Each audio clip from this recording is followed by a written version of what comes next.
Now, tell me what you are going to do. If you plan to respond with a generous yes, tell me.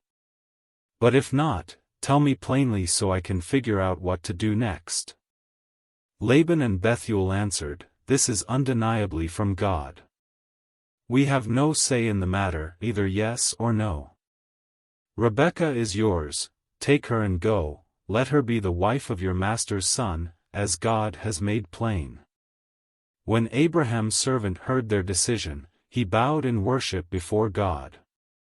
Then he brought out gifts of silver and gold and clothing and gave them to Rebekah. He also gave expensive gifts to her brother and mother. He and his men had supper and spent the night. But first thing in the morning they were up.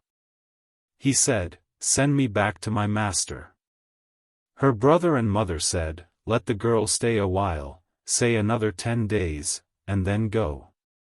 He said, "Oh, don't make me wait. God has worked everything out so well, send me off to my master." They said, "We'll call the girl, we'll ask her." They called Rebekah and asked her, "Do you want to go with this man?" She said, "I'm ready to go." So they sent them off, their sister Rebekah with her nurse, and Abraham's servant with his men. And they blessed Rebekah saying, "You're our sister, live bountifully. And your children, triumphantly." Rebekah and her young maids mounted the camels and followed the man. The servant took Rebekah and set off for home. Isaac was living in the Negev. He had just come back from a visit to Beer Lahai Roi. In the evening he went out into the field. While meditating he looked up and saw camels coming.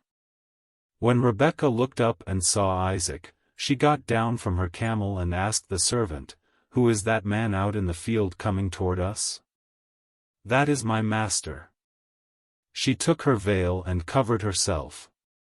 After the servant told Isaac the whole story of the trip, Isaac took Rebekah into the tent of his mother Sarah.